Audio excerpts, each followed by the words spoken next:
ॐ यो भूतं च भव्यं च सर्वं यश्चादितिष्ठति स्वर्यस्य च केवलं तस्मै ज्येष्ठाय ब्रह्मणे नमः। ॐ शन्नो मित्रः शं वरुणः शन्नो भवत्वर्यमा शन्नो इन्द्रो बृहस्पतिः शन्नो विष्णुरुक्रमः। नमो ब्रह्मणे नमस्ते वायो त्वमेव प्रत्यक्षं ब्रह्मासि त्वामेव प्रत्यक्षं ब्रह्म वदिष्यामि ऋतं वदिष्यामि सत्यं वदिष्यामि तन्मामवतु तद्वक्तारमवतु अवतु मामवतु वक्तारम्। ओम शांति शांति शांति। प्रिय दर्शकों और श्रोताओं, आज का हमारा विषय है वैदिक धर्म। पहले हमने धर्म पर चर्चा की थी। इसमें जो सत्य सनातन वैदिक धर्म है, जो सृष्टि के आदि से ही माना जाता है, उसके ऊपर हम यहाँ चर्चा करेंगे। वैदिक धर्म क्या है?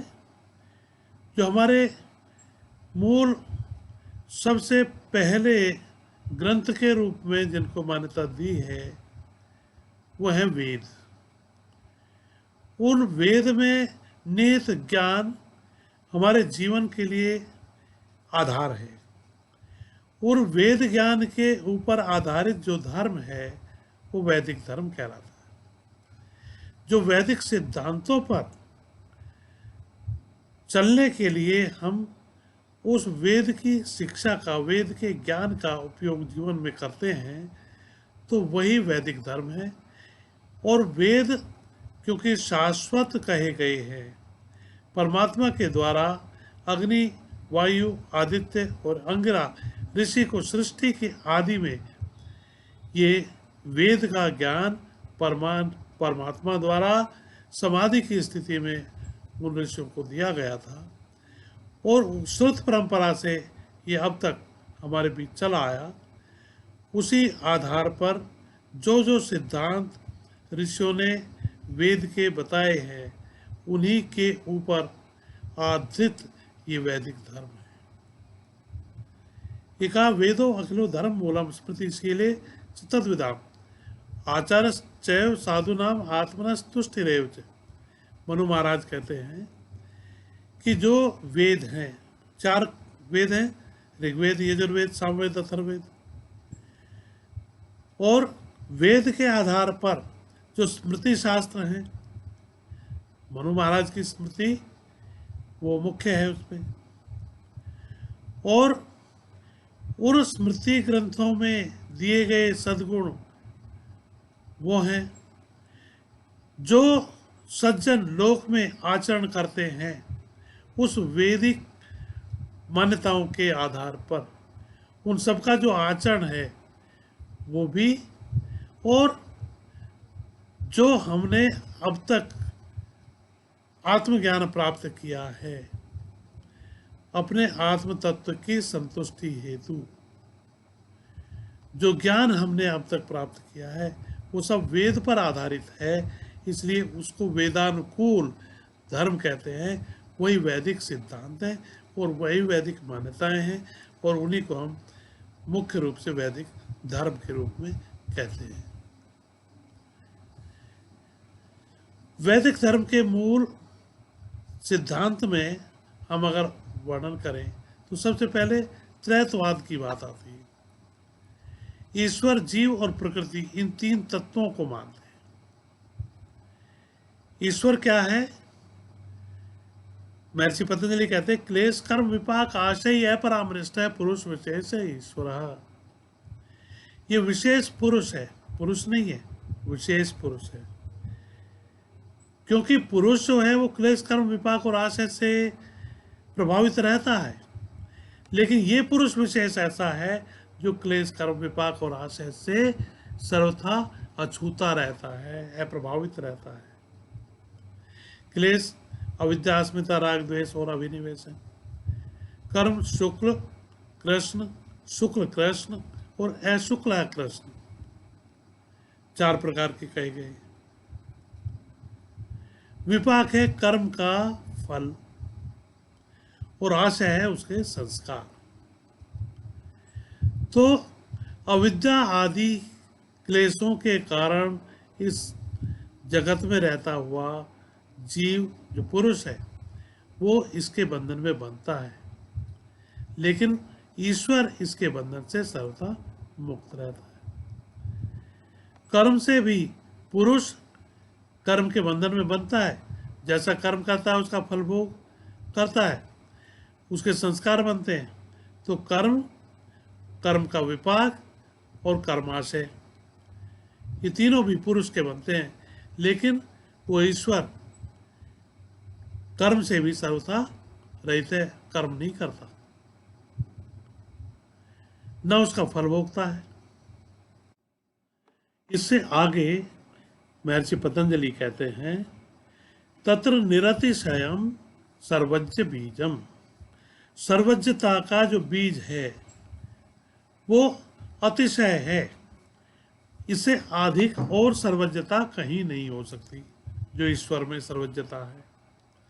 और स पूर्वेशाम अपि गुरु कालेन अनवच्छेदात्। काल से जो कभी बाधित नहीं होता, काल जिसको कभी समाप्त नहीं कर सकता, ऐसे गुरुओं का भी गुरु वो ईश्वर है। और उसे हम तस्यवाचकः प्रणवः, प्रणव के माध्यम से कहते हैं, जानते हैं, और उसी का चिंतन मनन हमें करना चाहिए, उसी का जप करना चाहिए। तज्जपस तदर्थ भावनम, उसी का जप करें और उसी के अर्थ का चिंतन करें। ये ईश्वर के बारे में महर्षि पतंजलि ने कहा।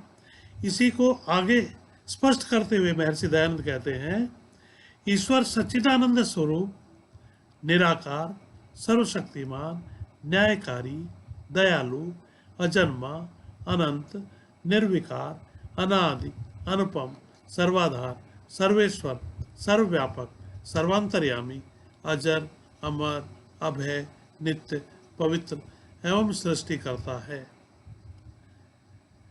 उसी ऐसे ईश्वर की उपासना करनी चाहिए। कैसा है वो? सत, चित्त और आनंद जिसका स्वरूप है। सत सदा रहने वाला, चित्त चेतन, और आनंद जिसके स्वरूप में है।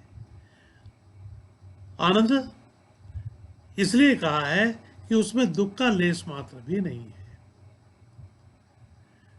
अब इधर स्वरूप की बात कर रहे हैं और कहते हैं वो निराकार है।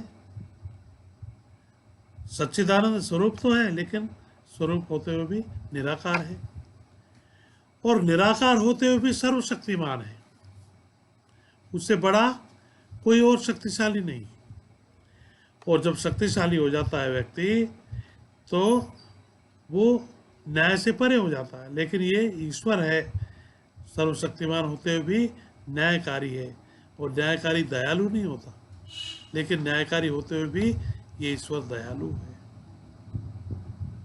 ऐसे विचित्र गुणों का संधान ईश्वर में है। वो अजन्मा है, अनंत है, निर्विकार है, विकार नहीं होता, अनादि है, उसका कोई आदि का पता नहीं है,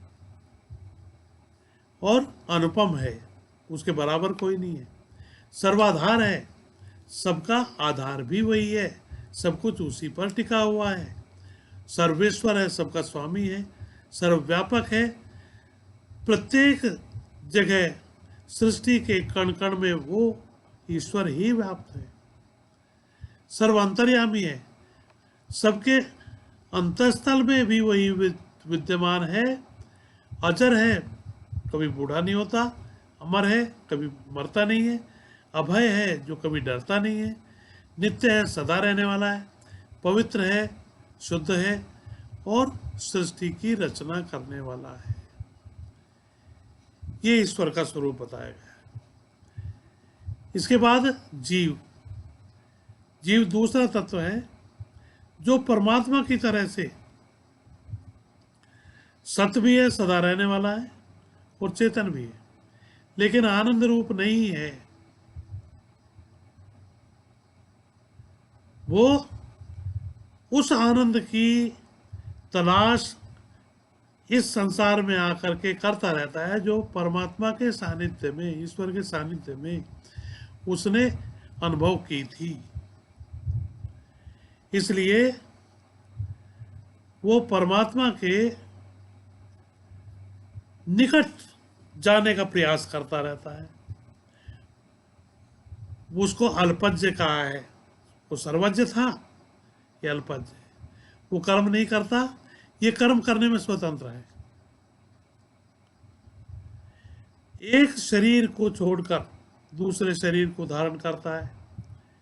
गीता में कहा है, वासांस जीर्णानि यथा विहाय नवानि गृह्णाति नरोपराणि तथा शरीराणि विहाय जीर्णान्यन्यानि संयाति नवानि देहि।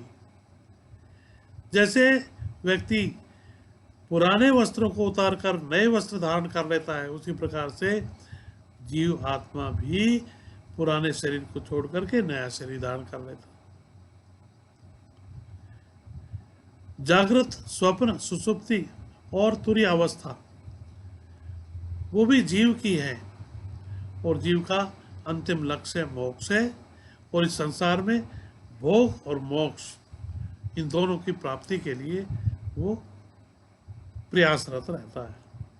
तीसरा तत्व प्रकृति है, जो जड़ है। अभी तक जो दो तत्व थे, ईश्वर और जीव, वो चेतन थे।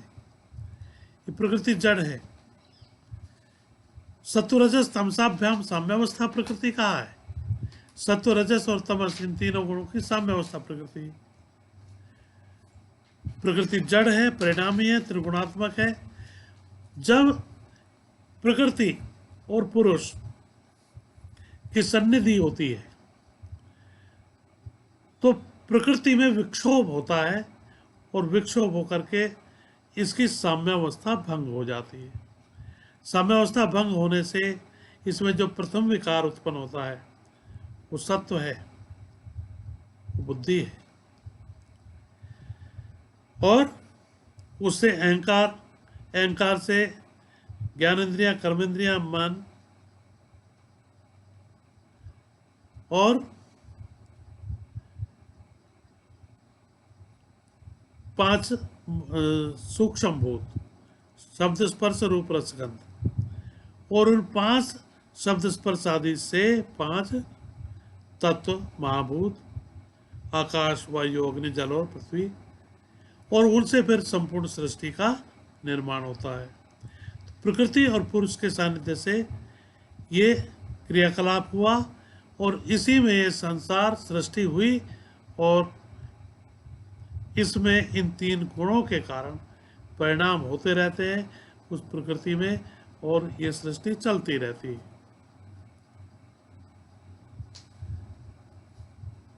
इसके पश्चात में हम कर्म सिद्धांत की बात करें। कर्म संचित प्रारब्ध और क्रियामान कहे गए हैं। संचित वो हैं जो कर्म हमने किए थे, वो संस्कार होकर के हमारे चित्त में विद्यमान है। जब आगामी जन्म हुआ तो वो उन संचित कर्मों में से कुछ कर्म लेकर के प्रारब्ध बन गए, वो भाग्य बन गए। उन कर्मों का फल भोग करने के लिए इस संसार में हमें पैदा होना पड़ा। तो जो जन्म है, आयु है और भोग है, वो उन कर्मों के फल के रूप में हमें प्राप्त हुए। इस संसार में भोग भोगते हुए जो जीवन यापन हमने किया, उसमें कुछ नवीन कर्म हमने बनाए, वो क्रियमान कर्म है। योग दर्शन में 4 प्रकार के कर्म कहे हैं, शुक्ल कृष्ण और अशुक्ल कृष्ण। शुक्ल पुण्यकारी, कृष्ण पाप कर्म, शुक्ल कृष्ण पाप पुण्य मिश्रित कर्म, और अशुक्ल कृष्ण ये निष्काम कर्म है।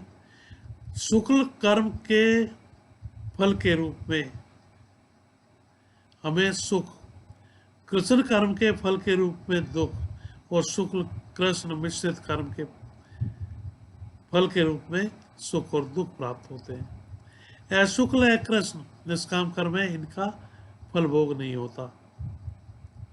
तो संसार में आने का साधन ये 3 है, और संसार से मुक्त होने का साधन ये अशुक्ल है कृष्ण कर्म है। गीता में कर्म, विकर्म और अकर्म कहे हैं।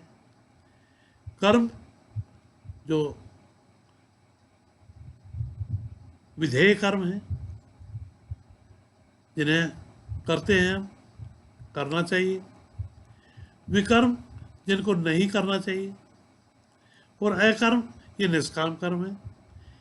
ये कर्म होते हुए भी अकर्म की स्थिति में है, कर्म होते हुए भी कर्म नहीं है, निष्काम है, फल भोग नहीं देते। लेकिन कर्म और विकर्म ये फल भोग देने वाले पुण्य और पाप कर्म हैं। इन कर्मों के आधार पर जीवन होता है और उस जीवन का बार बार यही चक्र चलता रहता है। संसार में आए, कर्म किए, नए संस्कार बनाए और उन संस्कारों के फलस्वरूप आगामी जन्म प्राप्त किया। इस प्रकार से ये जीवन निरंतर चलता रहता है। हम सृष्टि चक्र में घूमते रहते हैं और अनेक अनेक योनियों में भ्रमण करते हुए अपना जीवन यापन करते हुए उन्हीं कर्मों का फल भोग करते हैं जो हमने किए हैं। अपने कर्मों का फल हमें ही भोगना है, दूसरा कोई नहीं भोगता। इसलिए ऐसे कर्म करें जिससे हमें अगर इस जीवन में रहें तो सुख की प्राप्ति हो, और अगर मुक्त हो जाए तो अंतिम लक्ष्य मोक्ष की प्राप्ति कर लें। इसलिए गीता में कहा है, ब्रह्मण्याधाय कर्माणि संगम त्यक्त्वा करोति है, लिप्यतेन स पापेन पद्म पत्रमेवं वसा। जो ब्रह्म को समर्पित करके कर्म करता है, आसक्ति छोड़कर, वो पाप से लिप्त नहीं होता, उस कर्म के फल से लिप्त नहीं होता। जैसे जल में रहते हुए भी कमल का पत्ता जल से अलग रहता है, उसी प्रकार संसार में रहते हुए कर्म करते हुए भी वो कर्म के फल से बंधा हुआ नहीं होता। यही अनासक्त कर्म है। वेद कहता है, ईशोपनिषद में कहा है, कुरन्ने वे कर्माणि जिजीविषे शतम समा एवं त्वयि नान्यथे तो अस्ति न कर्म लिप्यते नरे। 100 वर्षों तक कर्म करते हुए जीवित रहे, अन्य कोई मार्ग नहीं है, क्योंकि ऐसा करने पर कर्म मनुष्य में लिप्त नहीं होता, यानी कर्म का फल नहीं भोगना पड़ता। कैसा कर्म करेंगे? वही निष्काम कर्म।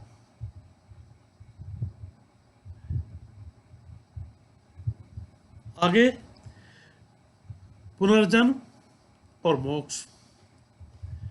पुनर्जन्म, अभी जैसा कर्म कहा है मैंने, उस कर्म के फल भोग के लिए फिर से जन्म लेना पड़ता है। इसलिए हमारा ये जन्म पहला नहीं है, न ही आखिरी है। जो कर्म हमने किए हैं उनके संस्कार हम में हैं, और जब तक वो संस्कार नष्ट नहीं हो जाते तब तक इस जन्म के बाद आगामी जन्म और अनेकानेक जन्मों के चक्र में हम बंधे रहेंगे। ये क्रम निरंतर चलता रहेगा और इसी प्रकार से एक के बाद दूसरा शरीर धारण करके इस संसार में हम आते रहेंगे। जब इस जन्म में रहते हुए हम कर्म अनासक्त भाव से करें तो उनका संस्कार नहीं बनेगा, तो आगे जो कर्म है उनका स्टोर भरना बंद हो जाएगा। और साधना करके हमने समाधि की स्थिति प्राप्त की, तो समाधि की स्थिति में उनको जो कर्मों का संस्कार का भरा हुआ स्टोर है उसको दग्ध बीज किया जा सकता है। तो समाधि के द्वारा हम उनको दग्ध बीज कर दें। आगामी जन्म के लिए हम कर्म बना नहीं रहे और जो पूर्व जन्म के संचित थे वो हमने दग्ध बीज कर दिए, तो कोई कर्म शेष नहीं रहा। इसलिए जो हमारा चित्त है वो अपने मूल कारण प्रकृति में लीन हो जाएगा। ये तत्व सब अपने अपने तत्वों में समा जाएंगे और आत्मा सदा सर्वदा के लिए मुक्त होकर के परमात्मा के सानिध्य में चला जाएगा। ये मोक्ष की स्थिति है। स्वर्ग और नरक की मान्यता बहुत आपको देखने में मिलेगी कि हम बार बार कहते हैं वो स्वर्ग में चला गया, या उसको नरक की प्राप्ति होगी, बहुत दुष्ट है। ये स्वर्ग और नरक, अगर हम इसकी वास्तविकता की बात करें तो इसके लिए हमें बाहर दूर जाने की आवश्यकता नहीं है। इस संसार में कितने लोग ऐसे हैं जो सुखपूर्वक रहते हैं, कितने ऐसे हैं जो जन्म भर दुख भोगते रहते हैं, तो वो सुख और दुख इस जन्म में यही भोग रहे हैं। तो इसी को स्वर्ग और नरक कह सकते हैं। अगर अपने कर्म हमने अच्छे किए हैं तो उनका फल भोग भी अच्छा होगा, उनका फल भोग सुख के रूप में प्राप्त होगा, तो उसी को कहा स्वर्ग की प्राप्ति। अगर हमारे कर्म अच्छे नहीं हैं तो उसका फल दुख के रूप में हमें भोगना पड़ेगा, और यही कहते हैं नरक की प्राप्ति। तो हम अच्छे कर्म करें, बुरे कर्मों से बचें। इसीलिए तो हम परमात्मा से प्रार्थना करते हैं कि हमें दुर्गुणों से दूर रखो और सद्गुण हमें भर दो, जिससे हम सन्मार्ग पर चलें। विश्वानि देव सवितर दुरितानि परासुर यद भद्रम तन्ना आसुर। हमारे दुरितों को, दुर्गुणों को, दुष्ट कर्मों को हमसे दूर करो, और जो भद्र हैं, जो कल्याणकारी हैं, जो अच्छे हैं, वो हमें प्राप्त कराइए। इसलिए स्वर्ग नरक की बात की गई, धर्म अधर्म की बात की गई। धर्म की चर्चा करते हुए हमने मनु महाराज के 10 लक्षण धर्म की बात की थी। तो उनके अनुकूल आचरण करना वो धर्म है, और उनके विपरीत आचरण करना वह अधर्म है। जहाँ धृति क्षमा दमो अस्तेयम शोच इंद्रिय निग्रह धीर विद्या सत्यम क्रोधो दशकम धर्म लक्षणम। जब ये धर्म के लक्षण है तो इनको पालन नहीं करना अधर्म कहलाएगा। इसलिए धर्म और अधर्म की बात वैदिक धर्म में मुख्य है। वैदिक धर्म का सिद्धांत है सबके साथ एक जैसा व्यवहार करना, सहयोग और स्नेह बनाकर रखना। जहाँ परिवार की बात की है, सारा संसार परिवार है। आयम निजय परोवेति गणना लघु चेतसाम। जो क्षुद्र हृदय हैं, छोटे दिल वाले हैं, वो मेरा तेरा का भाव रखते हैं। लेकिन जिनका चित्त विशाल है, उदार चरित हैं, उनके तो पूरा संसार ही ये परिवार है, अलग नहीं है। इसलिए विश्व बंधुत्व की बात हम करते हैं। केवल मनुष्य की बात नहीं, प्राणी मात्र में हम अपनत्व देखते हैं। और जब आत्मवत देखना शुरू कर दिया तो उसके लिए दूसरा कुछ बचता नहीं है। यस्तु सर्वाणि भूतानि आत्मैवा भूत विजानत तत्र को मोह कह शोक है एकत्व अनुपश्यत। जब दूसरे के साथ, सब प्राणियों के साथ, केवल मनुष्यों के नहीं, सब प्राणियों के साथ, सब प्राणियों के साथ आत्म भाव की भावना हम में जागृत हो गई है। हम उन प्राणियों में अपने में कोई भेद नहीं मानते, एकत्व मानते हैं, एक जैसा मानते हैं, तो फिर शोक और मोह नहीं व्यापते। इसलिए हमारा सिद्धांत है संगच्छध्वम संवदध्वम संवो मनांसी जानता। साथ चले, साथ बोले, और हमारे मन भी एक जैसे हो जाए। वेद में कहा गया है मित्रस्य अहं चक्षुषा सर्वाणि भूतानि समक्षे। सब प्राणियों में मैं मित्र भाव से देखूं। और इसलिए कहते हैं सर्वे भवन्तु सुखिनः, सब सुखी हों। सर्वे सन्तु निरामया, सब निरोग हों। सर्वे भद्राणि पश्यन्तु, सब कल्याणमयी वाणी दृष्टि से देखें। माँ कश्चित दुख भाग भवेत, कोई दुखी ना हो।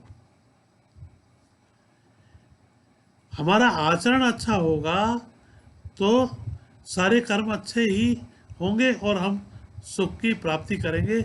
आगामी जन्म भी होगा तो उसमें भी सुख की ही प्राप्ति करेंगे। इसलिए आचार के ऊपर ध्यान दिया है, सदाचार, हमारा जीवन सदाचारमय हो। और यदि कोई आचारहीन है तो उसको कहते वेद भी पवित्र नहीं कर सकते। आचारहीनम न पुनंतु वेदा, इसीलिए आचार को परम धर्म कहा है। आचार है परमो धर्म। और इसी आचार के कारण हमारे शास्त्रों में ये कहा गया है, एतद्देश प्रसूतस्य सकाशादग्र जन्मनः स्वम स्वम चरित्रम शिक्षेरन पृथिव्याम सर्वमानवा। इस पृथ्वी के सब मानव अपने अपने चरित्र की शिक्षा हमारे जो देश में जन्म लेने वाले विद्वान हैं उनके सानिध्य में बैठ करके ग्रहण करें। अर्थात हमारा जो देश है उसमें आचार को धर्म मान करके सदाचार के साथ विद्वानों को जोड़ा गया है। कहीं कहीं ऐसा भी देखने में आता है दूसरे देश में कि वहाँ विद्वान होना अलग चीज़ है और आचरण अच्छा है कि नहीं है ये उसके लिए कोई ज़रूरी नहीं है। लेकिन यहाँ अगर विद्वान है तो सदाचारी भी होना चाहिए। और ऐसा हुआ है, हमारे ऋषियों ने वो तप त्याग तपस्या की मूर्ति, ज्ञान का भंडार और सदाचारी थे, उसी के वंशज हैं हम, तो हमें भी ऐसा होना जरूरी है। पंच महायज्ञ की बात की गई, ब्रह्मयज्ञ, देवयज्ञ, पितृयज्ञ, अतिथि यज्ञ और बलि वैष्णोदेव यज्ञ। इसके विषय में हम थोड़ा पहले भी धर्म के संबंध में चर्चा कर चुके हैं। संध्या उपासना परमात्मा के लिए, देव यज्ञ देव के लिए, पितृयज्ञ माता पिता की सेवा के लिए, अतिथि यज्ञ आने वाले अभ्यागतों के सत्कार के लिए और मनुष्यतर अन्य प्राणियों के लिए बलि वैष्णोदेव यज्ञ का विधान है। वर्ण व्यवस्था, वर्ण व्यवस्था का डिटेल में हम अलग से बात करेंगे। संक्षेप में यह है कि 4 वर्णों की बात की गई है और ब्राह्मण, क्षत्रिय, वैश्य और शूद्र। इन पहले 3 वर्णों को, ब्राह्मण, क्षत्रिय, वैश्य को द्विज भी कहा है। द्विज इसलिए कि जन्मना जायते शूद्र संस्कारात् द्विज उच्यते, जन्म से सब शूद्र होते हैं। संस्कार जब होता है तो उसके बाद उनको द्विज कहा जाता है, दूसरी बार जिसका जन्म हुआ है।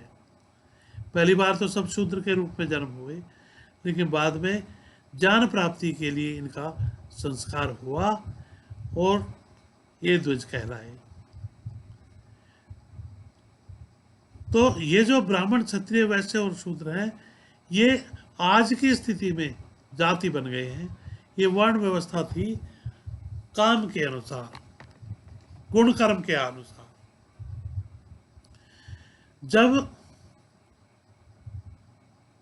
एक ही परिवार में एक पिता की 4 संतान है, अगर उसमें ब्राह्मणोचित गुण है तो वो ब्राह्मण कहलाया, उसमें सत्व गुण प्रधान होना चाहिए। क्षत्रिय कहलाया, सत्व के साथ में रजोगुण है। वैश्य कहलाया, तमोगुण के साथ में रजोगुण है। और शूद्र है जो रजोगुण के साथ तमोगुण है। रजोगुण मिश्रित तमोगुण प्रधान, वैश्य में तमोगुण मिश्रित रजोगुण प्रधान, क्षत्रिय में सत्वगुण मिश्रित रजोगुण प्रधान और ब्राह्मण में सत्वगुण। ये चारों एक पिता की ही संतान हो सकते हैं अगर उसमें ब्राह्मण के गुण हैं तो ब्राह्मण, क्षत्रिय के गुण है तो क्षत्रिय, वैश्य के गुण है तो वैश्य। और यदि तीनों की श्रेणी में नहीं आता तो चौथा जो शूद्र कहा गया है वो इन तीनों वर्णों के सहयोग के लिए, सेवा के लिए इनका सहयोग करने के लिए वो है। तो यहाँ एक ही परिवार के 4 पुत्र हैं तो 4 वर्ण के हो सकते हैं और एक जगह ही रहेंगे, आपस में कोई भेदभाव नहीं है। कालांतर में आकर के इनको जाति का रूप दे दिया और भेद प्रकट हो गया। लेकिन आप देखिए, सदाचार के कारण ये संतान जो चारों वर्ण की थी, ये अपने आप को वर्ण परिवर्तन कर सकती थी। अगर ब्राह्मण के लिए उचित जो कर्म है वो नहीं करता है तो ब्राह्मण नहीं कहलाएगा।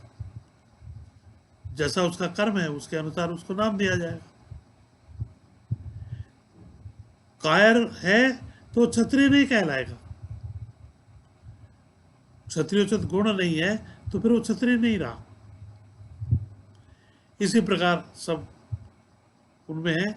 और अपना वर्ण परिवर्तित करके अगर कोई चाहे तो दूसरे वर्ण में जा सकता है, ऐसा भी विधान था।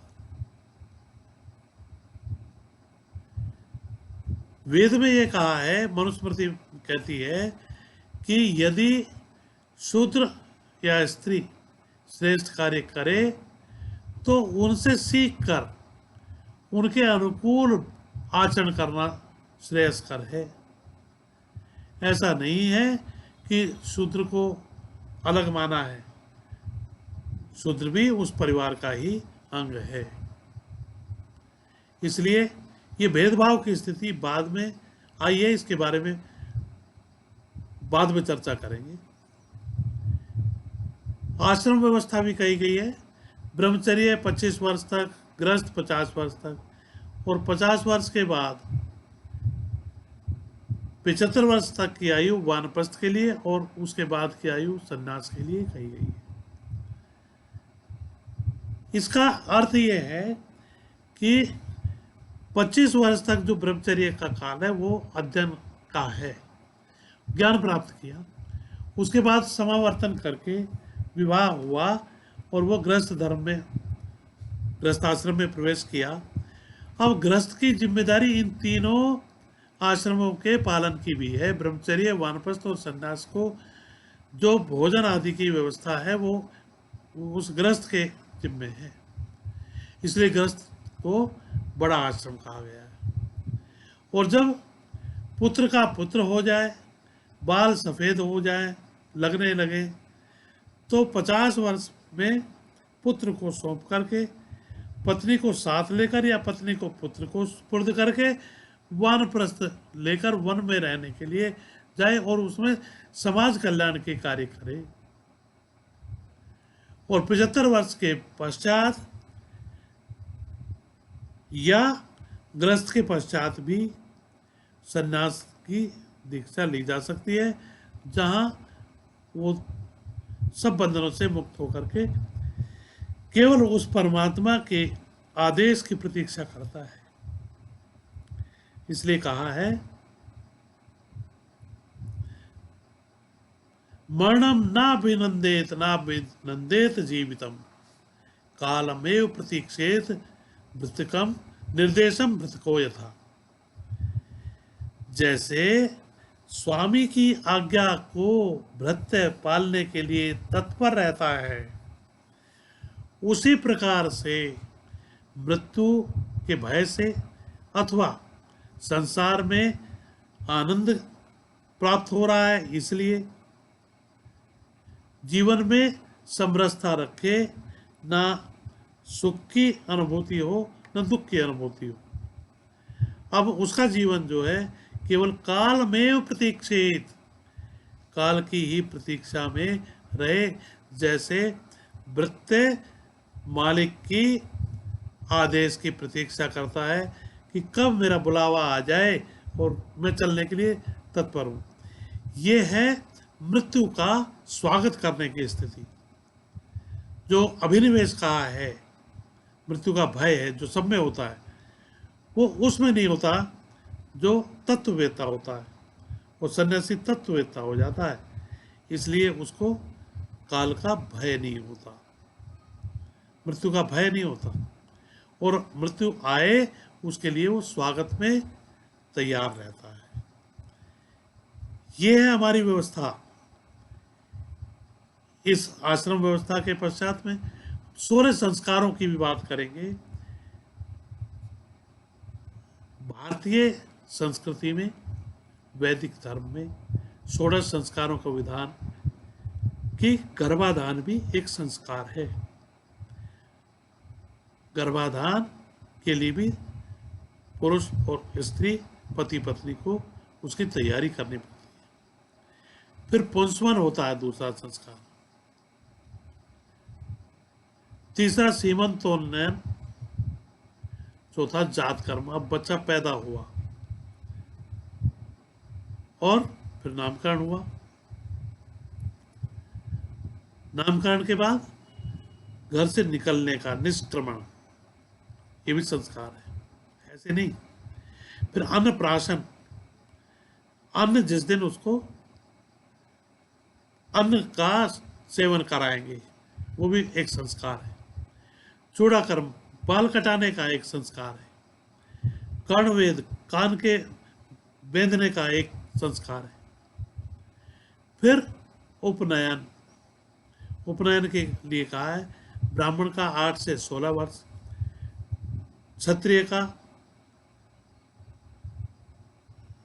11 से 22 वर्ष और वैश्य का 12 से 24 वर्ष के बीच उपनयन हो जाए। ये उपनयन होने के बाद में विद्याध्ययन का काल है, तो ये ब्रह्मचर्य की दीक्षा का, उपनयन का, वेदारंभ का, इसको उपनयन के साथ ही जोड़ दिया है, तो वेदारंभ हुआ। जब अध्ययन समाप्त हुआ तो समावर्तन हुआ, दीक्षांत हो गया। उसके बाद में विवाह का संस्कार है। ये गृहस्थ आश्रम शुरू है, अब तक ब्रह्मचर्य था, और उसके बाद वानप्रस्थ आश्रम, फिर सन्यास, और सन्यास के बाद जब देहांत हो जाए तो अंत्येष्टि कर्म है। इसके पश्चात कोई कर्म शेष नहीं बचता। ये वैदिक सिद्धांत संक्षेप में मैंने यहाँ वर्णन किए। इसके लिए आपका धन्यवाद, और मैं वाणी को विराम देता हूँ। ओम शांति शांति शांति।